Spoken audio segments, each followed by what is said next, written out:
Before humans appeared, other alien races were exploring the rest of the universe. On the planet Zomalis, Mills watched his daughter Nevin play on the beach and explained to his wife Arya that he had taken on a 2-year research mission. She usually does short runs, but this time she wants to use her extra money to pay for Nevin's illness. Mills then teaches Nevin to whistle with her hands, and finally discusses the subject of her travels with her as well. Sometime later, Mills became the pilot of a ship carrying a cryogenically sleeping crew. One day, the ship encounters unexpected meteorite activity, and the meteorite chunks collide several times. As the ship began to collapse, Mills sent a distress call to the cockpit, directing the ship to land on the nearest planet. Eventually the ship split in two, and as Mills watched her inevitable crash, he remembered his daughter before she passed out. A few minutes later, when Mills wakes up, she hears a message that the computer is in an unknown location. He found a piece of metal stuck to his stomach and painfully removed it, cauterizing his wound. He then dons an astronaut suit and begins inspecting the ship to assess the damage. He finds the freezer compartment damaged. Armed with a laser gun just in case, Mills abandons ship and heads for a puddle where mysterious creatures swim around him. He also discovers the bodies of the entire crew, but is shocked that none survived. After Mills inspects the entire ship for damage and realizes that the escape pods are in the other half and landed in a different location, he sends another SOS message, telling him that he is in an unfamiliar realm. Feeling stuck and hopeless, Mills reaches for his gun to end things, but Nevin's memory stops him. Mills then collects all the tapes of messages Nevin sent him, only to hear her again. Suddenly the computer recognized a working capsule nearby. Mills rushed to investigate and was surprised to find her passenger Core still alive inside her vehicle, and quickly got her outside. On the way back to her ship, Mills notices giant footprints on her floor, revealing that this planet was Earth 65 million years ago, implying that Mills was surrounded by dinosaurs. At night, the two arrive on the ship, and Mills spends the night dreaming of Nevin wanting to know his whereabouts. The next morning, Mills decides to run away just to save the girl.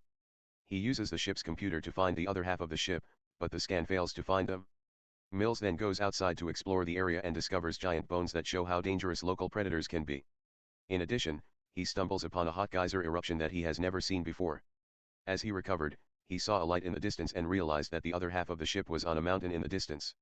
A quick scan confirms it, and as Mills ponders which path to take, he is suddenly attacked by a small dinosaur. After several struggles, Mills smashed it to the ground and gunned it down to his death. More noise is heard from the woods, and as Mills heads off to search, he finds Core has abandoned ship. The girl starts running as soon as she sees him. Mills follows her and they both fall off a ledge, where they find a large dinosaur dead. Suddenly, the trees began to sway, and Mills noticed an even larger creature approaching, grabbing the Core and pulling it back to the ship. While tending to the wounds she sustained when she fell, he tried to explain the situation, but it turned out they did not speak the same language and the ship's interpreter was not working. To get his point across, Mills sprinkled red powder on his chalkboard and drew a mountain with pods, explaining that he had to go there to escape. Core understands the word family, so joins him and draws his parents. To calm her down, Mills lies that her family is also in the mountains. Mills then sends another SOS message saying he has found a survivor, and Core finds footage of Nevin. As she watches over them all, it is revealed that Nevin's illness worsened during the first year of the journey and he had to be hospitalized. For the first few months, she wrote to her father happily and proudly, but as time went on, she became angry that he wasn't there for her. Upon spotting Core watching the tape, Mills immediately shut it down and announced he was leaving.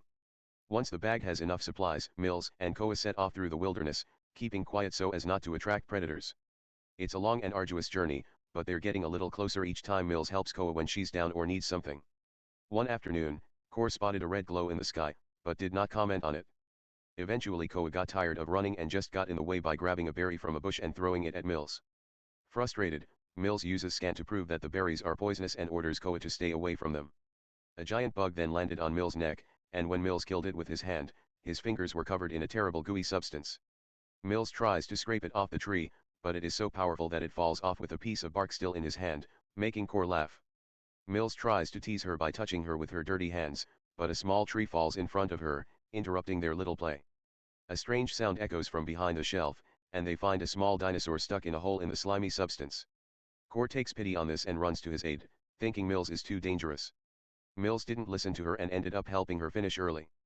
Once released, this tiny creature runs away, but after just a few steps a group of predators attack it and quickly kill it. Mills drags Koa into hiding so she doesn't have to watch her friend get devoured, but she cries when she sees what's going on. After the dinosaur disappears, the two continue their journey, stopping at a waterfall to wash and fill their water bottles. Mills is worried about the condition of his stomach scar, but looking at the Core, he can't get Nevine out of his mind, and that's enough motivation to keep him going. Koa finds a pretty flower and pesters Mills until she sticks it in her hair. After a few minutes, Mills' scanner lost its position on the mountain, so he decided to climb a tree for a better view and scan the area again. Suddenly he saw a bug on his hand and swung his arm to remove it, but the motion snapped a branch and Mills fell, dislocating his arm. As Koa helps Mills push his arm back into the tree and back into place, a herd of dinosaurs hears the sound and approaches. To speed things up, Mills puts his arm on Koa for his final run, and as soon as he feels better, he pulls out his gun and starts shooting at the creatures. He also tells Koa to flee, and when she is far enough away, Mills activates several small bombs, killing half of the dinosaurs immediately. The survivors continue to pounce on Mills, who shoots them one by one. Meanwhile, a swarm of flying dinosaurs landed near Koa, who began crawling away to hide behind a tree. Unfortunately, they find their former beasts and just as they are about to pounce on them, Mills appears and kills them all. But there was hiding behind her who suddenly pounced on her core and pulled her away with her tail. Mills quickly pursues them and scares the creature away with one blow. Now Koa is too scared to continue her act or even be near her, so Mills patiently gives her space by sitting her down. As darkness sets in, Mills decides to whistle her like Niveen used to whistle her to calm the core. The ruse worked, and Koa responded with the family whistle, eventually accepting to move forward. After many walks, the two arrive at a cave where they spend the night. Mills installed several sensors to warn of potential danger, looked up at the sky with a scanner, and eventually realized that a meteor was nearby. But it's small, so don't worry. Core suddenly distracts him by revealing that he has brought one of Niveen's tapes, and Mills, initially angry, plays the tape to Niveen's comfort. As Mills tries to sleep, he cries as he remembers the day Arya called him to tell him that Nevin had died in the hospital. Later that night, Mills is awakened by sensors warning him of impending danger. When he checked on Koa, he noticed a bug in her mouth and quickly killed it with her tool, causing Koa to cough up her remains.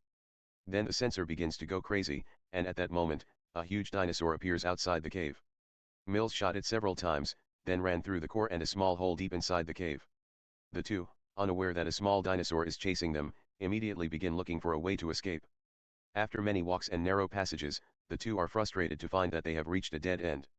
Mills said he found a small gap between two rocks and tried digging to widen it, but after several hours had made little progress and decided to give up.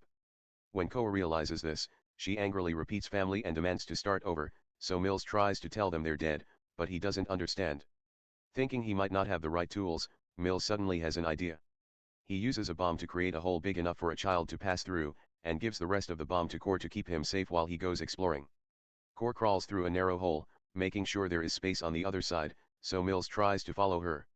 Unfortunately, the pit suddenly collapses and Mills loses contact with the Core, causing her to scream in despair and frustration. At that moment, Mills hears the dinosaurs approaching, so she grabs her gun and returns to the previous cave, where she uses a scanner to find out where the dinosaurs are. When the creature tried to attack him from behind, Mills anticipated this and started shooting at it, but the dinosaur ran into him and he dropped his gun. The beast then grabbed Mills and bit him in the arm, but Mills fought back until it reached the scanner and emitted a screeching sound that hurt the dinosaur's ears. The animal's attention is diverted, so Mills retrieves the gun and kills it. Meanwhile, the Core is out.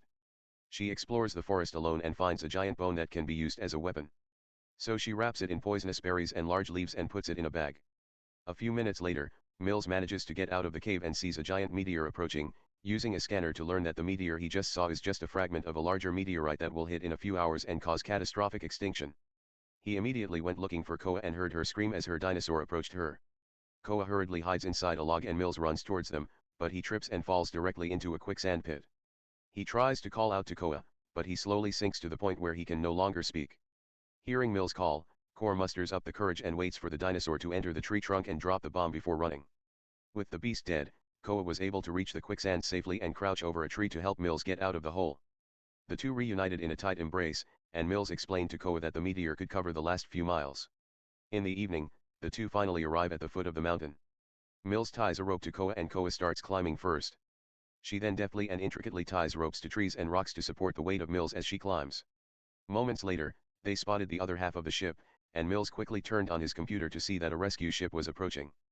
Core goes looking for her family and she eventually finds all the destroyed cryo tanks, angered by Mills for her lying.